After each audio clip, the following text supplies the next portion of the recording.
노아의 방주입니다. 노아의 방주가 우리에게 주는 신학적인 의미뿐만 아니라 광복의 의미가 무엇일까를 보도록 하겠습니다. 먼저 노아의 방주가 이 아라랏산에 머무는 날에 대해서 말씀을 드리도록 하겠습니다. 그 달 11의 날에 방주가 아라랏산에 머물렀으며, 이렇게 해서 그 달은 7월을 얘기하죠. 일곱째 달이니까 7월 17일이 되는데요. 이 7월 17일의 날짜의 의미를 보면 우리 놀라운 하나님의 섭리에 대해서 알게 된다는 거죠. 그 섭리가 뭐냐면요. 자, 유대인들은 여러 개의 달력을 사용을 해요.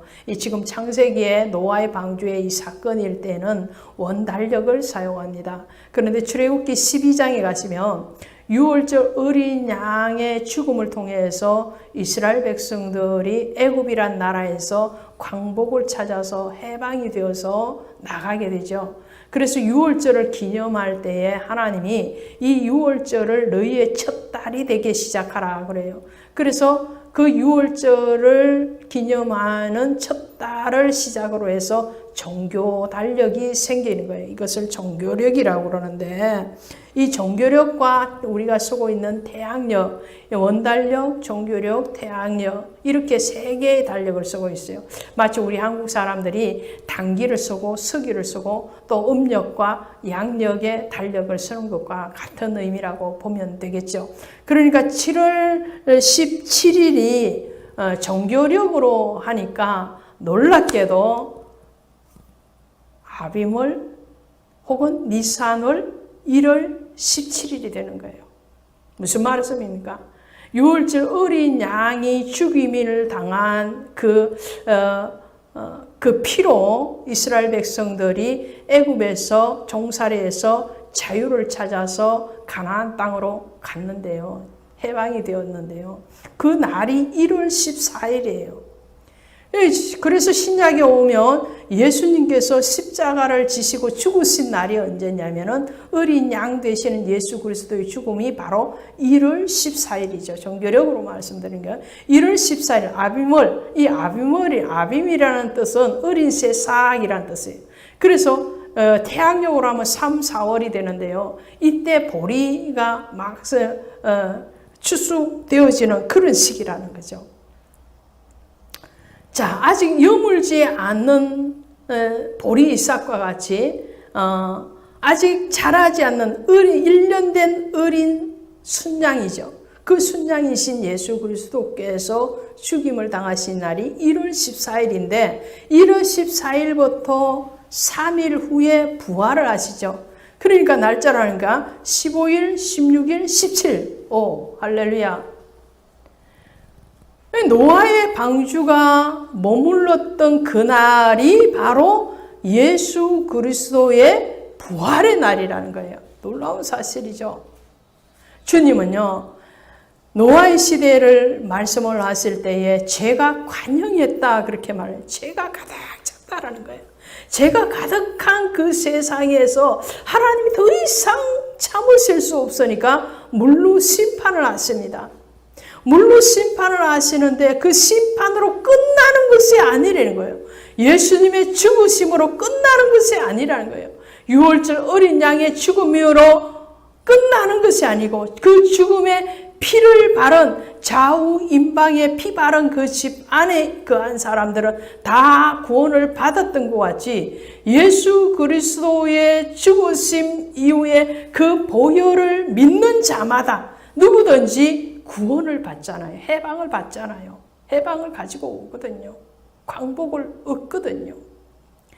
오늘 노아의 방주를 통해서 하나님은 그 심판의 하나님이실 뿐만 아니라 구원의 하나님, 생명의 하나님, 부활의 하나님이심을 선포하고 있는 것을 보게 됩니다. 이 부활절이 오기까지 1월 14일 날 어린 양이 죽임을 당하고 지킨 절기가 6월절이죠. 1월 15일 날은 무교절을 지킵니다. 이 무교절 날 먹는 떡이 바로 누룩 없는 떡이죠. 누룩은 죄를 상징하는데, 자, 유월절 어린 양의 피를 바르고 예수의 보혈을 믿는 그 자는 이제 무교병을 먹는 수준이 된 거예요. 그 무교병을 먹는 수준은 죄가 없는 떡. 그 떡은 어떤 떡인가요? 바로 보리와 밀의 떡인 거죠. 그래서 그 다음 날인 1월 15일부터 21일까지는 무교절을 지키고요. 그 중간에 있는 1월 16일 날은 초실절을 지킵니다. 첫 열매의 절기죠. 자, 이스라엘 백성들이 가나안 땅에 들어가서 첫 열매를 먹게 되죠. 그 첫 열매를 먹고 지키는 절기가 초실절, 6월절 다음에 초실절을 지켰는데, 자, 바로 이어서 오는 것이 1월 17일 바로 부활절이라는 거죠. 부활절. 14일부터 17일까지 오는 동안에 절기가 몇 개나 지나가는가요? 무교절 지나죠. 그리고 초실절 지나죠. 부활절 지내죠.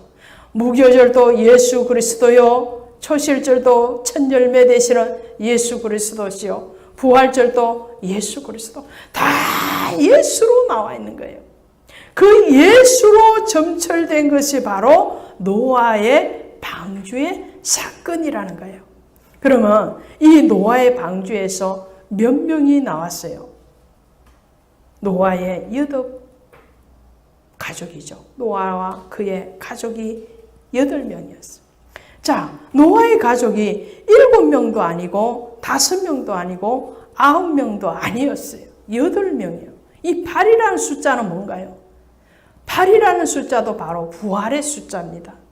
그래서 방주는 예수 그리스도요. 방주는 예수 그리스도의 부활을 얘기한다는 거죠.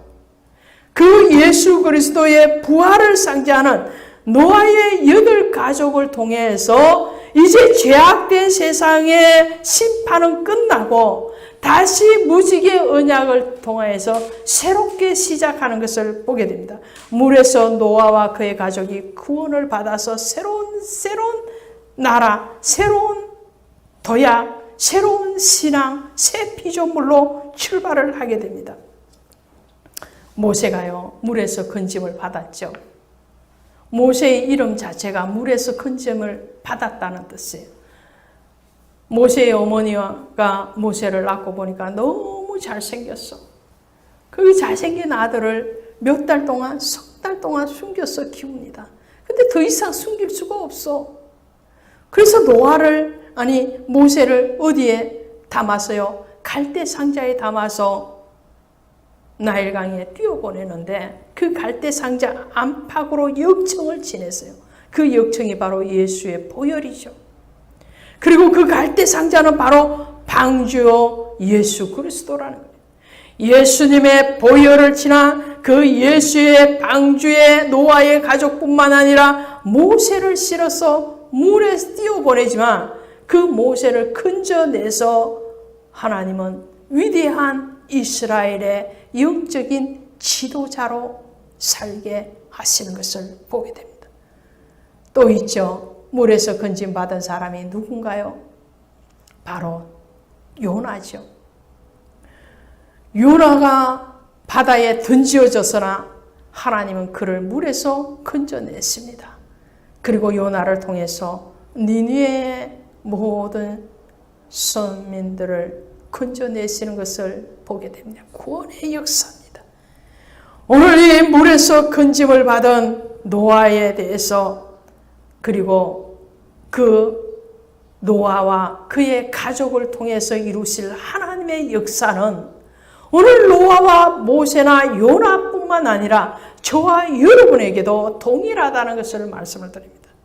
베드로전서 3장 20절 이하에 가면은 방주에서 물로 말미암아 구원을 얻은 자가 몇 명뿐이니 겨우 8명이라. 물은 예수 그리스도께서 부활하심으로 말미암아 이제 너희를 구원하니 편히 곧 세례라. 할렐루야. 그래서 노아의 방주와 노아의 8명의 그 가족들은 예수 그리스도요, 예수 그리스도의 부활에 대해서 얘기한다는 거죠. 주일도 8째 날이죠.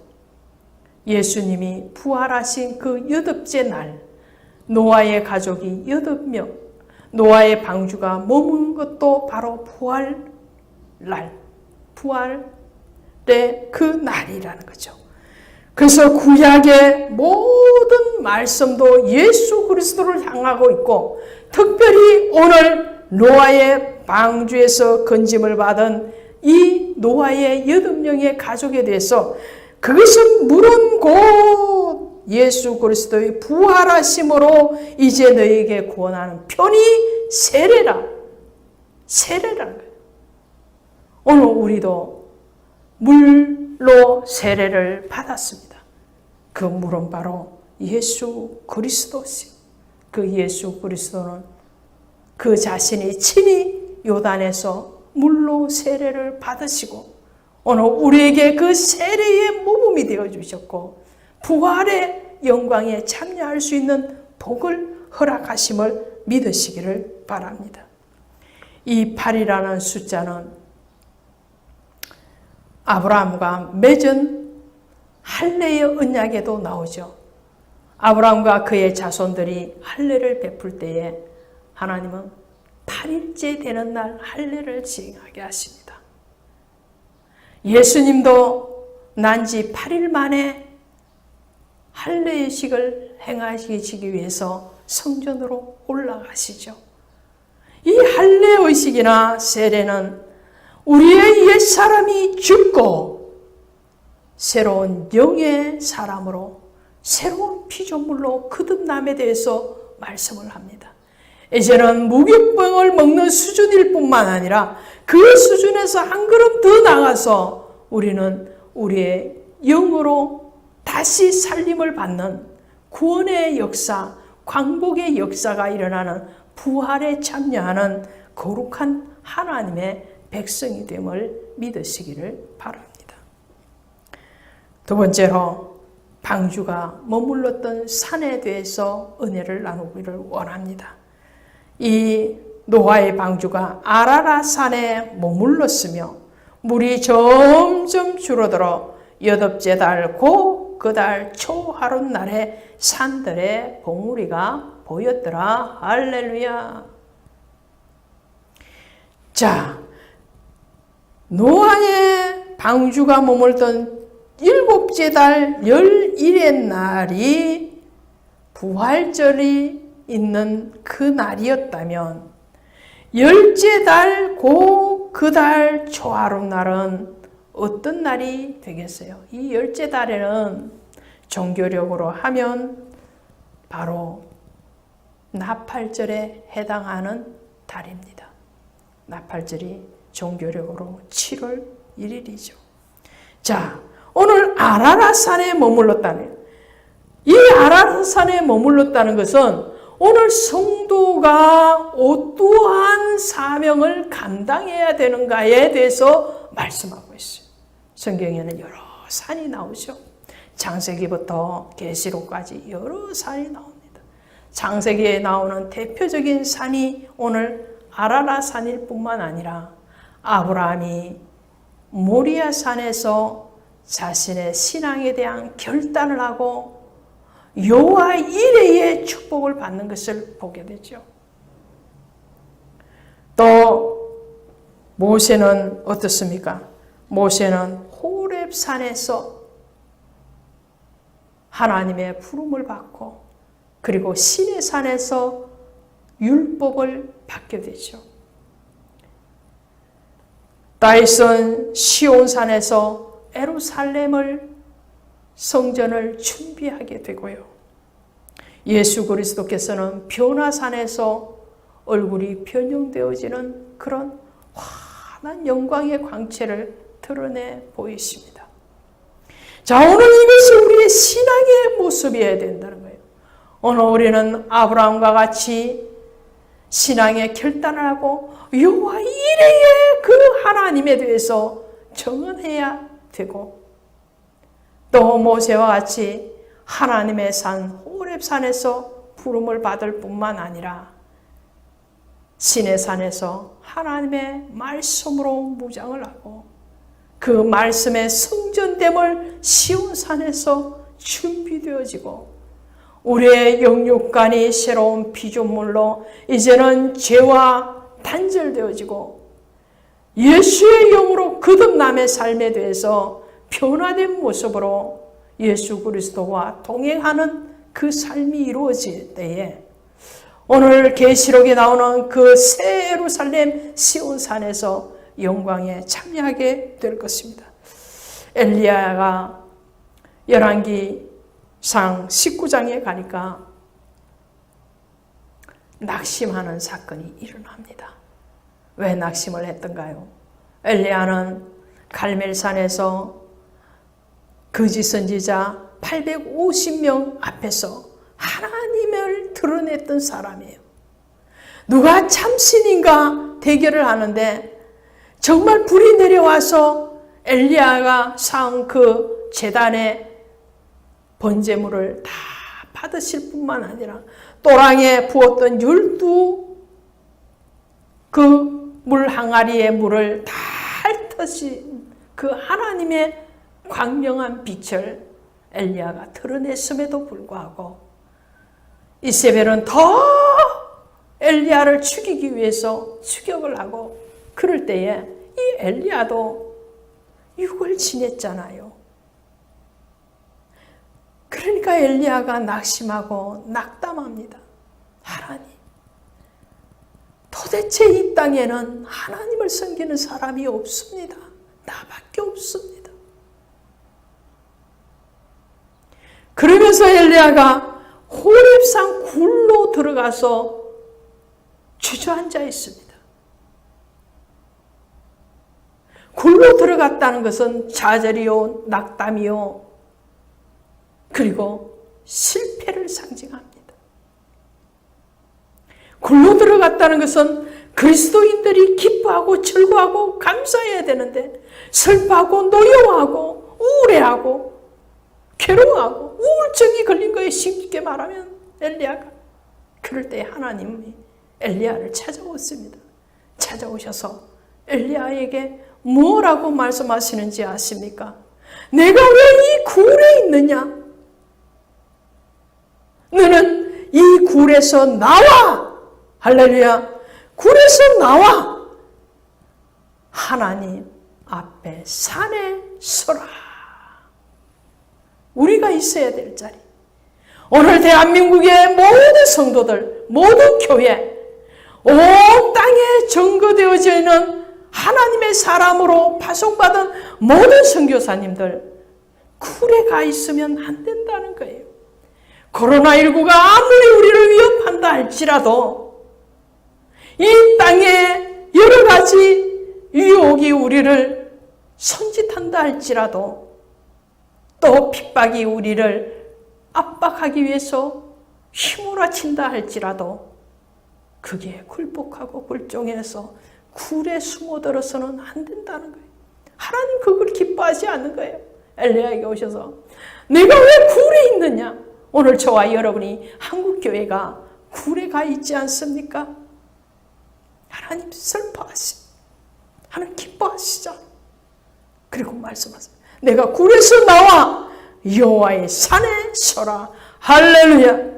오늘 노아의 방주가 어디에 있습니까? 방주는 그 150일 동안 물이 하늘에 창이 열리고 땅에서 샘들이 터져서 위아래로 물이 퍼붓는 그 상황 가운데서 방주는 어디로 자꾸만 올라가느냐 하면 산으로 올라가는 거예요. 산으로. 그래서 아라라산 꼭대기에 있었는데 그 아라라산의 높이가 5,137m 정도 된다고 그래요. 엄청난 거예요. 우리 등대교회와 가까이 있는 만이산이라는 데가 있죠. 강화에. 그 만이산 높이가 430m 정도밖에 안 돼요. 그러니까 만이산 높이의 11배 정도나 높은 그 아라라산 꼭대기에 방주가 머물러 서는 거예요. 이 말씀은 무슨 말인가요? 오늘 그 방주가 아라라산에 머물러 섰다는 것은 너희의 믿음의 사람들이 어디에 서야 되는가? 엘리야가 굴에 있는 것이 아니고 하나님의 산에 서야 되고, 다윗이, 아브라함이, 모세가 어디에 서야 되느냐? 하나님의 산에 서야 된다는 거예요. 예수님 그분도 산에 서셨어요. 감난산에서 기도하시고 변화산에서 기도하시고 얼굴이 환하게 빛같이 비치시고, 그분은 결국은 시온산에서 우리를 맞이하실 것이요. 그 산은 바로 예수 그리스도. 방주도 예수 그리스도요, 산도 예수 그리스도. 오늘 그 산에서 오늘 우리가 사명을 감당하기를 원하시는 것을 믿으시기를 바랍니다. 마태복음 5장 14절에 너희는 세상의 빛이라, 산 위에 있는 동네가 숨겨지지 못할 것이요. 우리는 세상의 빛인데 그 빛 때문에 사명을 어디에서 감당할 것인가? 어디에 서야 되는가? 산 위에 있는 동네가 다 드러날 정도로 오늘 물이 점점 줄어들어 8째 달 고 그 달 초하룻 날에 산들의 봉우리가 보였더라. 할렐루야. 어떻게 해요? 산들의 봉우리가 보였대요. 산들이라고 그랬어요. 복수를 쓰고 있어요. 단수가 아니고 복수예요. 이것은 산이 하나만, 아라라산이 하나만 달랑 있는 것이 아니고 많은 아라라산이 있기까지 5,100m의 그 높이의 아라라산이 있기까지는 그 밑에는 수많은 산들이 있다. 이 수많은 산들이 뭐예요? 바로 세상에서 섬기는 신들이죠. 바알과 아세라를 섬기는 850명의 사람들이 섬기는 그 거짓된 신들의 산.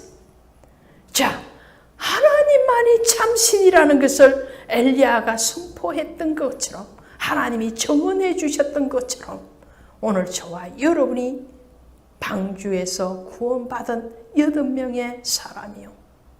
그 방주는 곧 예수 그리스도요. 물은 예수 그리스도께서 우리에게 주신 구원의 표 세례라면, 오늘 구원받은 사람으로서 예수 그리스도에 대해서 드러남의 삶, 그 예수 그리스도의 감격의 삶이 오늘 산 위에 세워지는 것 같이 예수 위에 세워져서 그 예수를 선포하는, 복음을 선포하는 그 자리에 신앙의 회복과 부활, 빛됨을 다시 찾아가는 영적인 정체성을 찾아가고 하나님의 나라를 회복하는 저와 여러분 한국교회가 되시기를 주 예수의 이름으로 축원드립니다.